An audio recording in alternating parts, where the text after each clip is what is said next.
The pioneering Nissan LEAF has come in for a minor nip and tuck in Australia. There's some subtle styling updates and a slither of more standard equipment. Now the LEAF is one of the original EVs on our roads, having graced Australian showrooms since 2012. So the question is, do these updates help it keep pace with hot selling rivals? Let's find out.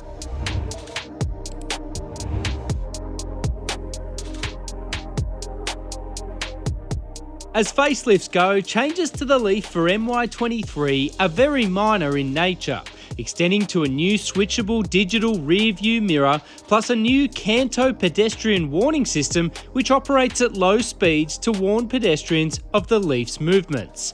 The updates coincide with a $1,000 pricing increase across the range, with the garden variety LEAF now priced at $50,990 and the more powerful LEAF E Plus driven here set at $61,490, both before on-road costs. Styling changes revolve around new 17-inch alloy wheels, darkened headlight trims, refreshed badging and a tweaked grille design.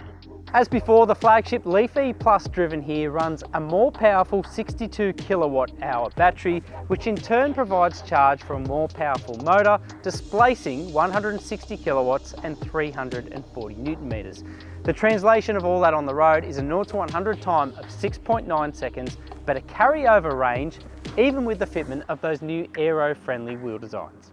The LEAF E Plus offers recharging times that are par for the course in the electric segment, though a DC limit of only 100 kilowatts means it's not quite as strong as segment leaders.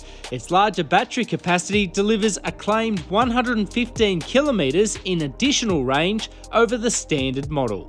Inside the cabin, yes, there is that new digital rear view mirror, but otherwise the interior is carryover, and if I'm completely honest, the LEAF is beginning to feel its age. Well, it is well and truly feeling its age. You jump inside, manual seat adjustment, no reach adjustment for the steering wheel, no digital speedo, a really high set driving position, and these bulky A-pillars and narrow rear window which really restrict the outward view. When you think electric car, you think early adopter, you think cutting edge tech. Sadly, this interior is at odds with that. Some of those missing items simply aren't up to speed with the LEAF E Plus's circa $65,000 drive-away price. Specifically, they pale against the rivaling Tesla Model 3 and Polestar 2, which cost similar money. Okay, so we don't want to go too hard on the interior of the LEAF, but there is definitely some appeal in its simplicity, and I think the infotainment system particularly is quite reflective of that. There's lots of different dials, lots of switchgear, which I actually don't mind. If you want to press the reset button, you just press a button. You don't have to wade through multiple menus. So a nice blend of fixed, hardwired switchgear, but also the screen itself. The native menus in the screen probably aren't the most intuitive out there, but importantly, the system connects nicely with Apple CarPlay and other smartphone mirroring apps. The LEAF E Plus covers most of our infotainment bases as standard, with the exception of a head-up display. Safety here is likewise comprehensive. The rear seat packaging is strong for the LEAF's 4.5 metre length, serviced by seat heating plus ISOFIX attachment points on the outboard pews. However, there are no rear air vents. The boot is also well packaged and offers strong space even with the fitment of the Bose box and charging cables.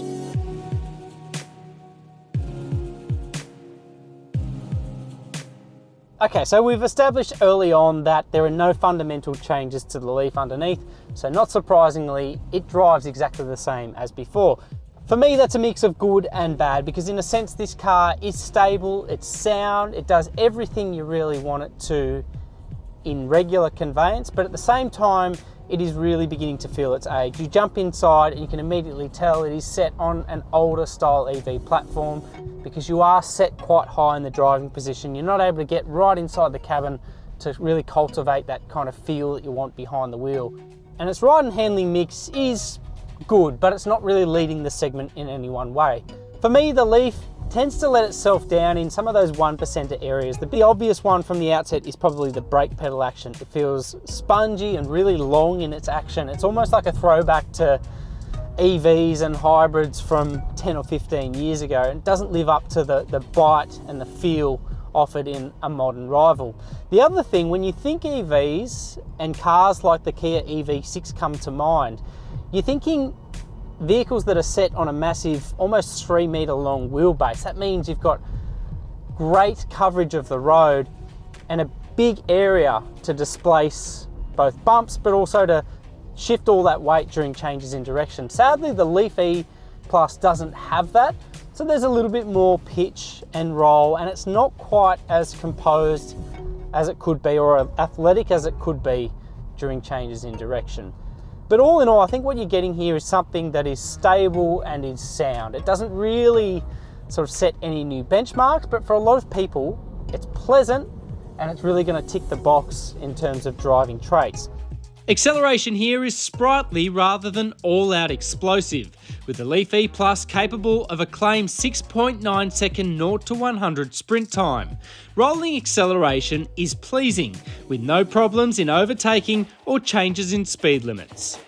The electric drivetrain itself is pretty linear in its delivery, 6.9 seconds to 100 k's an hour, but I guess probably the real world translation is in-gear acceleration is strong, so you can nip up to 50 kilometers an hour.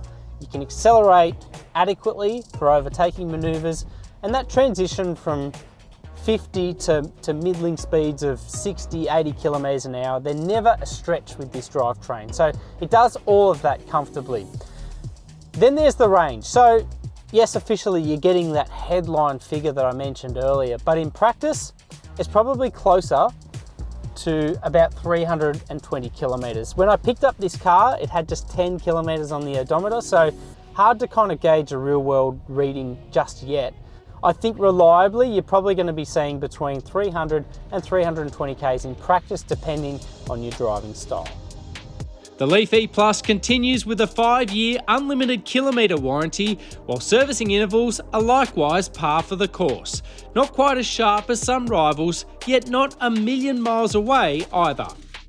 As one of the elder statesmen in the EV class, the LEAF will always draw praise for helping make the electric car relevant in Australia. But in a lot of respects, the game has moved on, both in terms of range, efficiency, technology, creature comforts, and even packaging. It means that the updated LEAF is sound more than it is groundbreaking, but it's still a really great EV in its own right.